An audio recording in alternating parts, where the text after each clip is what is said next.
301 topic 39 prerequisites of casework and role of social worker.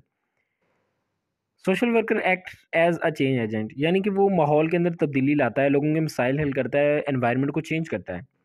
He must be open to new ideas and develop the capacity for self awareness. मतलब उसके अंदर इतनी capacity होनी चाहिए कि वो सेल्फ अवेयरनेस कर सके, अपनी आप की सेल्फ अवेयरनेस कर सके, अपने आप को ग्रूम कर सके. इस कदर इसके अंदर कैपेसिटी हो कि लोगों के अंदर लोगों के मसाइल को हल कर सके, क्योंकि ये ज़रूरी है. लोगों के मसाइल को, मुख्तलिफ तरह के मसाइल के साथ डील करने के लिए ये ज़रूरी है कि उसके अंदर सेल्फ अवेयरनेस की कैपेसिटी हो.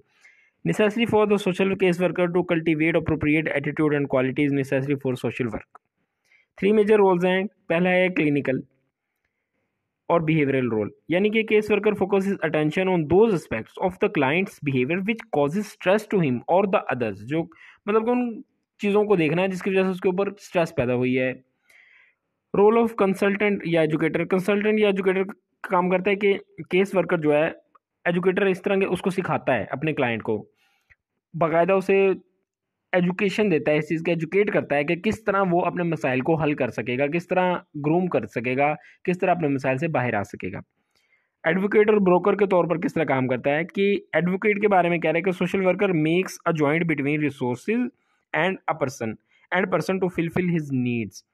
मतलब कि एडवोकेटर और ब्रोकर के तौर पर ये काम करता है. ब्रोकर मैंने आपको पहले भी एग्जांपल दी थी कि जिस तरह एक बंदा नई जगह जाता है, उसे घर लेना होता है, तो वो एक ब्रोकर को ढूंढता है जो कि जिस बंदे ने सेल करना होता है घर, उसमें और जो लेना होता है उस दोनों के दरमियान एक डील करवाता है. इसी तरह social worker makes a joint between resources and person to fulfil his needs. आगे टॉपिक 40 और 41 है process of social case work.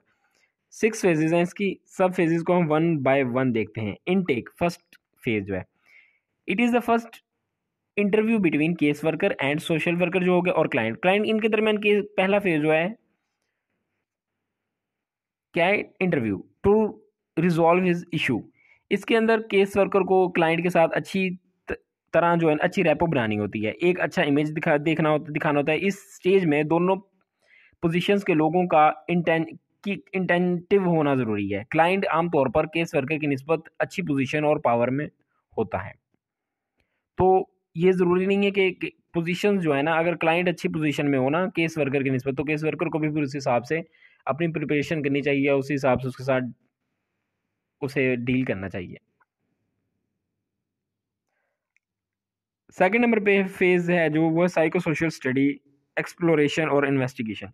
इस चीज़ पर क्लाइंट अपनी प्रॉब्लम्स को बयान करता है. केस वर्कर का काम है कि इसकी प्रॉब्लम्स को सुनना और असल प्रॉब्लम्स को समझना, क्योंकि ये ज़रूरी नहीं है कि क्लाइंट अपनी प्रॉब्लम्स को बिल्कुल सही तरीके से बयान कर रहा है. इस स्टेज में बंदे की हिस्ट्री, इसके मुतालिक इसका डाटा भी इकट्ठा किया जाता है. सोशल वर्कर को चाहिए कि वो क्लाइंट के सामने क्लाइंट के मसले को सुने, इसके साथ सिंपैथी ज़ाहिर करे, यानी ज़ाहिर करे कि वो इसके मसले को अच्छी तरह जान चुका है और इसके दर्द को समझ सकता है, और क्लाइंट को इस बात का यकीन दिलाए कि वो इस मसले को सॉल्व करने की पूरी कोशिश करेगा. फेज 3 है psycho social diagnosis assessment. Case worker का प्रॉब्लम एग्जैक्ट प्रॉब्लम तक पहुंच जाना, क्लाइंट के इश्यूज की असल वजह तक पहुंच जाना डायग्नोसिस कहलाता है. Shifting from irrelevant to relevant data, organising the facts and relate them. Phase 4 के अंदर कह रहा है इंटरवेंशन ट्रीटमेंट.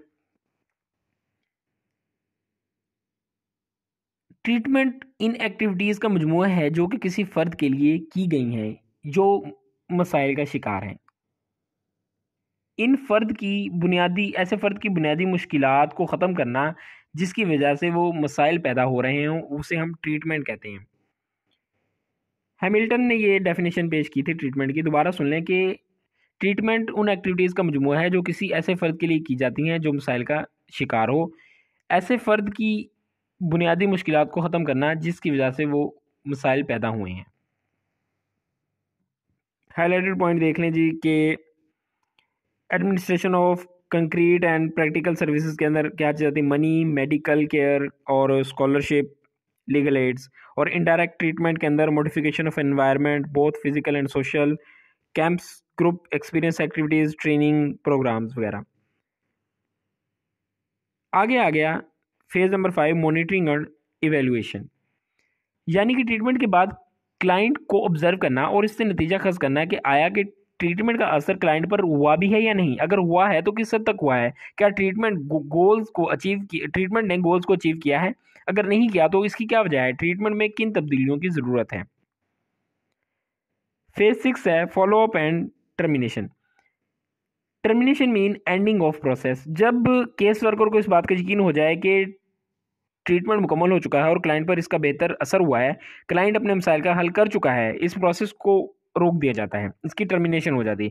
लेकिन अगर ऐसा ना हो, ट्रीटमेंट का असर क्लाइंट पर ना हुआ हो या क्लाइंट अभी भी मसाइल का शिकार हो, तो दोबारा से फर्स्ट फेज में इसको डाल दिया जाता है, दोबारा से फर्स्ट फेज का आगाज़ हो जाता है। व्यूज़, ये था आपका SOC 301 का टॉपिक। 3 टॉपिक हमने डिस्कस किए हैं। जल्दी मिलते हैं अपने नेक्स्ट टॉपिक के साथ। टिल देन टेक केयर, अल्लाह हाफिज़।